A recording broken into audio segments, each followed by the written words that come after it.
ஒரு 5 வருஷம் ஆட்சி இல்லைன்னா இப்ப என்ன? திமுகனால ஒரு 5 வருஷம் கூட ஆட்சியில இல்லாம இருக்க முடியாதா? அதுக்குள்ள ஐயையோ வளர்ச்சி போயிடும்ன்றீங்க. மக்கள் நலத்திட்டங்கள்லாம் என்ன ஆகுறதுன்னு கேட்கிறீங்க. 5 வருஷத்துல திராவிட மாடல் ஆட்சி பண்ண சாதனை எல்லாம் என்ன ஆகுறதுன்னு கேட்கிறீங்க. ஏன் புதுசா ஒருத்தர் வரட்டுமே, அவர் வந்து ஒரு 5 வருஷம் இருக்கட்டுமே. அவர் நடிகரா இருந்தா என்ன, ஹீரோவா இருந்தா என்ன? அவர் பாட்டு ஏதாவது ஒண்ணு செய்யட்டுமே அப்படின்னு நெறைய நண்பர்கள் உங்ககிட்டயும் கேட்டிருப்பாங்க, என்கிட்டயும் கேட்டிருக்காங்க. ஏன் ஆட்சியில இல்லாம இவங்களால இருக்க முடியாதா? அப்படின்லாம் கேட்டிருக்காங்க. புதுசா வந்தவர்னால செய்ய முடியாதுன்னு எதுக்கு நினைக்கிறீங்க? 5 வருஷம் முடிச்ச பிறகு சொல்லுங்க செஞ்சாரா இல்லையான்னு. இப்பயே எதுக்கு செய்யலன்றீங்க அப்படின்னு நெறைய பேர் கேட்டிருக்காங்க. அத கேட்கிறப்ப நம்மள சில பேருக்கே கூட ஆமால்ல ஏதாவது நல்லது செய்ய முடியாதா? அவங்க செஞ்சுட்டா என்ன? ஒரு ஆட்சி நடத்துறது என்ன பெரிய விஷயமா? யார் உட்கார்ந்தாலும் தான் ஆட்சி நடக்க போகுது. இது திமுகவே தான் இருக்கணும், திராவிட மாடல் ஆட்சியே தான் இருக்கணும்னு ஏதாவது இருக்கா? அப்ப ஒரு தளபதி ஸ்டாலின் பண்ண மாரி வேற யாரும் பண்ண முடியாதுன்னு ஏதாவது இருக்கா? அப்படிலாம் இல்லங்க. யார் ஆட்சியில இருந்தாலும் தமிழ்நாடு அது பாட்டு தன்னால வளருங்க அப்படின்னு யாராவது உங்ககிட்ட வந்து பேசுனாங்கன்னா, அவங்க கிட்ட நேற்றைக்கு நடந்த நிதிநிலை அறிக்கை அந்த சட்டமன்ற கூட்டத்தொடர்ல பட்ஜெட் வெளியிட்டிருக்காங்க. ஏன் அத வந்து நான் தயங்கி தயங்கி சொல்றேன்னா, அது நிதிநிலை அறிக்கை தானா? பட்ஜெட் தானா? இல்ல ஏதாவது பெயர் சூட்டும் விழா நடந்திருக்கா? அப்படின்றத இந்த வீடியோல பார்ப்போம். வீடியோ முழுமையா பாருங்க. உண்மையாவே ரியல் பிளாஸ்ட் எது? முதலமைச்சராக விஜய் சாதித்தது என்ன? சாதிக்க இருப்பது என்ன? அப்படின்றத இந்த வீடியோல பார்க்கலாம். வீடியோ முழுமையா பாருங்க. மற்றவங்களுக்கும் பகிருங்க.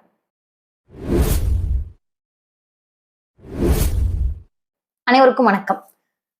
உண்மையாகவே என்கிட்டலாம் வந்து என்னோட நண்பர்கள் நெறைய பேர் கேட்டிருக்காங்க. உங்ககிட்ட கூட கேட்டிருப்பாங்க. ஏன் இப்படி பண்றீங்க? அவர் பாவம் தானே! ஒரு நடிகரா இருந்தா அவர் ஆட்சிக்கு வரக்கூடாதா? அவர் பாட்டு வரட்டும், ஆட்சி பண்ணட்டும். நீங்கலாம் ஏன் பதர்றீங்க? நாங்கலாம் அமைதியா தானே இருக்கோம் அப்படின்னு கேட்டிருக்காங்க.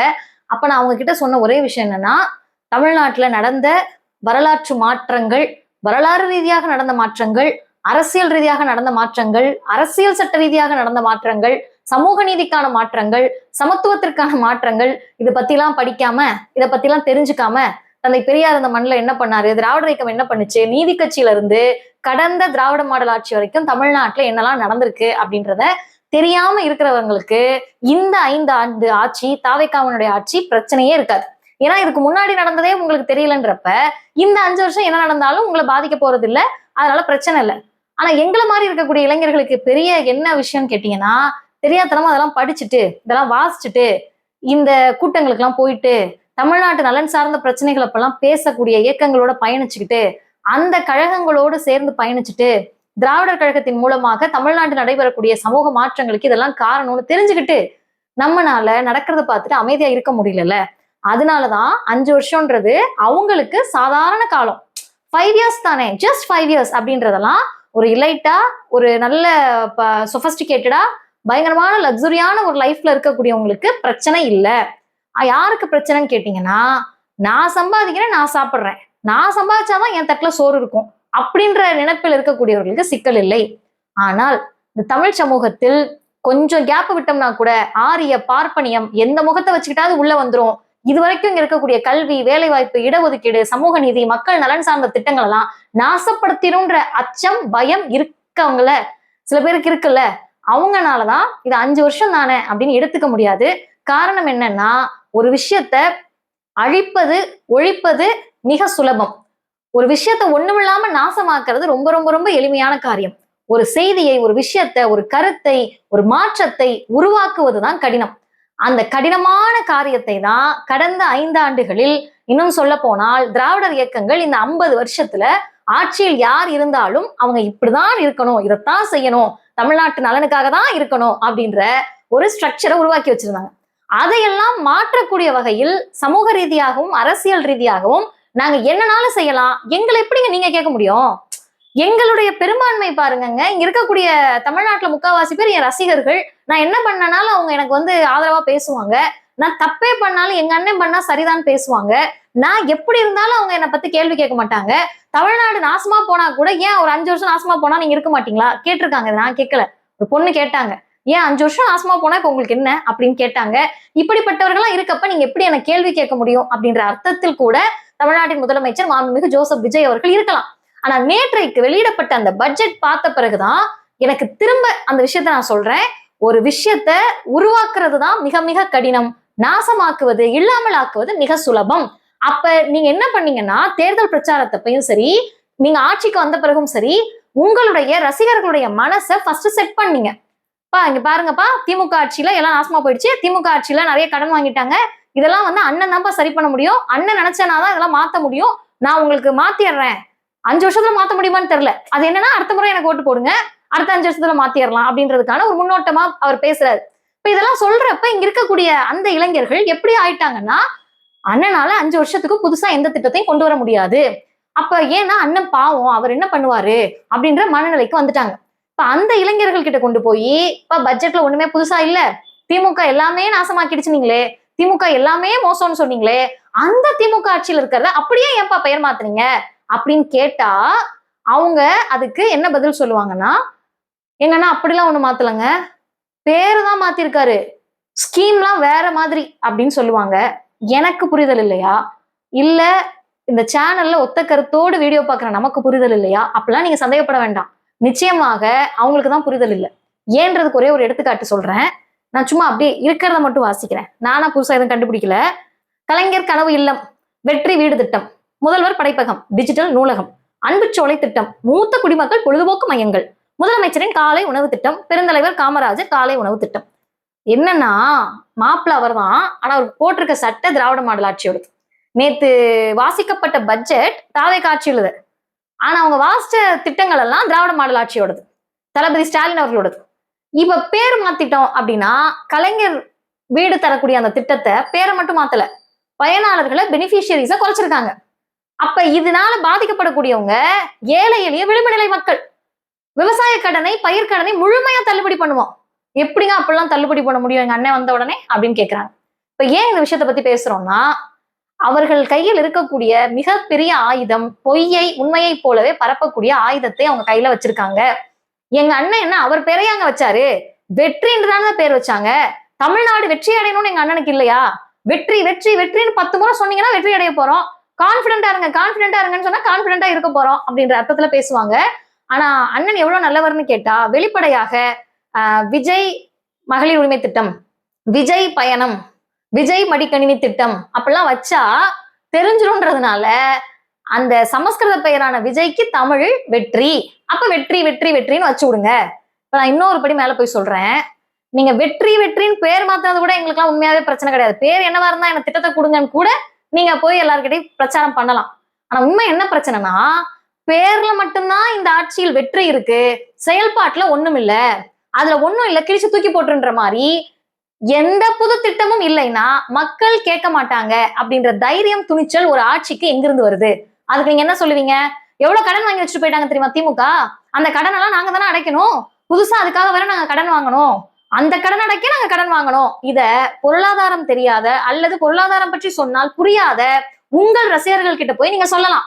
ஆனா கொஞ்சம் பெருசா பொருளாதாரம் தெரிஞ்சு ஒரு எக்கனாமிஸ்டாவோ பொருளாதார அறிஞராகவோ இல்லாத சாமானியமா வீட்டுல கணக்கு வழக்கு பாக்குற ஒருத்தவங்க கிட்ட கூட போய் சொல்லலாம், வீட்டுல வாங்குற கடனும் தனி மனிதர் வாங்குற கடனும் அரசு வாங்கக்கூடிய கடனும் ஒண்ணு இல்ல.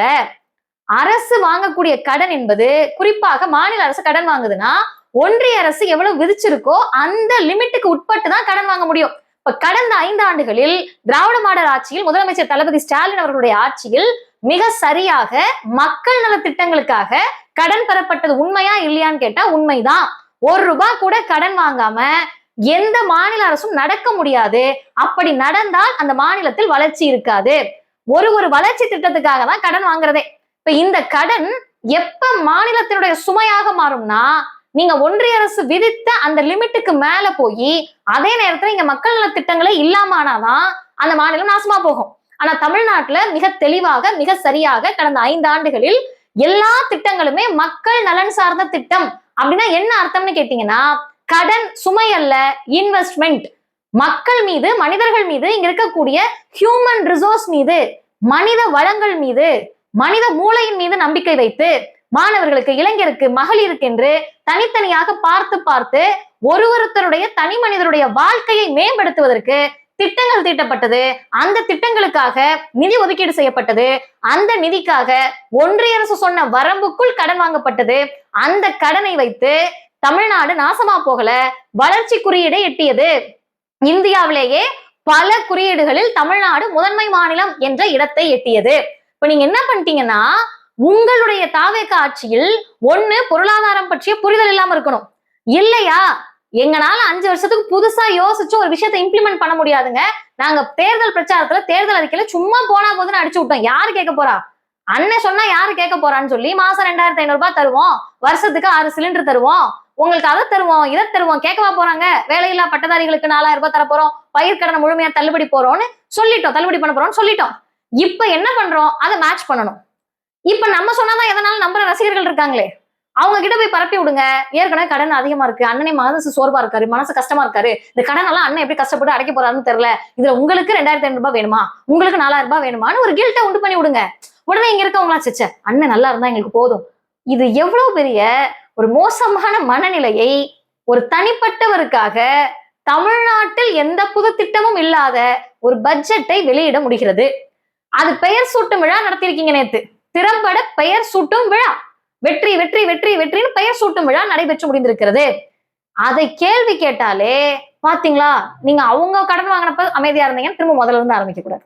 அதனாலதான் இந்த வீடியோவை நம்ம யாருக்காக பதிவு பண்றோம்னா, உண்மையாகவே இவர் மாற்றம் கொண்டு வருவாருன்னு ஒரு நம்பிக்கையில வாக்களித்திருப்பாங்கல்ல, சரி போனா போதுப்பா, யாரோ ஒருத்தர் வாக்களிச்சுட்டு போறோம், அவங்க வரட்டுமே, அவங்க வந்து செய்யட்டுமே அப்படின்னு ஒரு ஆசிலேஷன்ல இதுவா அதுவான்னு தெரியாம வாக்களித்திருப்பார்கள்ல, அவங்க கிட்ட போய் சொல்லுங்க, திமுக ஆட்சிக்கு வருகிற போதும் அதற்கு முந்தைய அதிமுக ஆட்சியில் பெறப்பட்ட கடன் நெருக்கடிகள், அதுக்கு கீழே ஒண்ணுமே இல்லை அப்படின்ற சூழல்ல இருந்து பூஜ்ஜியத்திலிருந்து தமிழ்நாட்டை கடந்த 5 ஆண்டுகள் வளர்ச்சி பாதையில் கொண்டு போகக்கூடிய நிலையை தான் திராவிட மாடல் ஆட்சி உருவாக்குச்சு.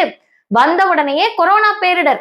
ஒருவேளை தமிழ்நாட்டின் முதலமைச்சர் இப்ப இருக்கக்கூடிய விஜய் அவர்கள் கொரோனா காலத்துல வந்திருந்தாருன்னா, சும்மாவே வீட்டை விட்டு வெளியே வராதவரு கொரோனா காலத்தில் மக்கள் எப்படி போனா என்னன்னு விட்டுருப்பாங்க. ஆனா அந்த கொரோனாவையும் எதிர்கொண்டு 4000 ரூபாய் மக்களுக்கு அந்த நிதி நெருக்கடியிலையும் கொடுத்து, மகளிர் விடியல் பயண திட்டத்தை அறிவிச்சு, மகளிர் உரிமை தொகை 1000 ரூபாய் அறிவிச்சு, அத்தனையும் சுமையோடு தான் செய்யப்பட்டது. காலை உணவு திட்டத்தை இன்னைக்கு பெருந்தலைவர் காமராஜர் பேரை வச்சா உங்களுக்கு என்ன? காமராஜரை மதிக்க மாட்டீங்களா? காமராஜர் தானே காலை உணவு திட்டத்தை கொண்டு வந்தாருன்றாங்க. நம்மளே ஒரு நிமிஷம் அதிர்ச்சியாகி ஐயோ அப்படின்னு நினைச்சோம்னாதான் இந்தியாவில் மட்டுமல்ல உலக அளவில் காலை உணவு திட்டத்தை திறம்பட நடத்தி காட்டி, இப்படி ஒரு ப்ரோக்ராம் குழந்தைகளுக்கு தேவை, அவங்களுடைய மால் நியூட்ரிஷன் அது குறைக்கும், இதுவுமே குழந்தைகள் மீதான ஒரு இன்வெஸ்ட்மெண்ட் தான் அப்படின்னு வெற்றிகரமாக செய்து காட்டியது திராவிட முன்னேற்ற கழகம், திராவிட மாடல் ஆட்சி, தளபதி ஸ்டாலின் அவர்கள். ஏன் திரும்ப திரும்ப அதை நினைவுபடுத்துறோம்னா, ஆள தெரியாதவர்கள், ஆள முடியாதவர்கள், ஆட்சி என்றால் என்னவென்று தெரியாதவர்கள் கையில் 2 வைத்திருக்கிறார்கள். ஒன்று கண்மூடித்தனமாக நம்பக்கூடிய ரசிகர்கள், இன்னொன்று கட்டமைக்கப்படக்கூடிய பொய். இது 2ஐயும் வச்சு நம்மளை யாரும் எது செய்ய முடியாதுன்னு நினைக்கிறாங்க. கவலைப்படாம இருங்க. பொய்க்கு அப்படியே பார்க்க சந்தோஷமா இருக்கும், ஆனா அது கணக்கு கொஞ்ச நாள் தான். உண்மை மறைஞ்சே இருந்தாலும் வெளியே வந்துதானே ஆகணும். ஒண்ணு வேண்டாம், நாங்கெல்லாம் போய் எதுவும் சொல்ல வேண்டாம். மகளிர் உரிமை தொகை 1000 ரூபாய் வாங்கிட்டு இருந்தவங்க 2500 ரூபான்னு ஆசைப்பட்டிருந்தா கூட எப்ப தருவீங்கன்னு நினைச்சிட்டு இருக்கப்ப 5 வருஷம் எல்லாரும் ஏமாத்த முடியுமா? 6 சிலிண்டர் தரேன்னு அறிவிப்பே இல்லைன்னு இன்னைக்கு அந்த மக்களுக்கு தெரியாம இருக்கலாம். எல்லா வருஷமும் அப்படியே அறிவிப்பு இல்லாம அந்த மக்கள் கடந்துருவாங்களா? மக்கள் சிந்திப்பார்கள். இப்பதானே வாக்களிச்சிருக்கோம் அப்படின்ற இதுல வேணா அமைதியா இருக்கலாமே தவிர, மக்கள் நிச்சயம் புரிந்து கொள்வார்கள். ரியல் பிளாஸ்ட் எது, ஒஸ்ட் எது, வேஸ்ட் எது அப்படின்றது மக்களுக்கு தெரியும். நன்றி.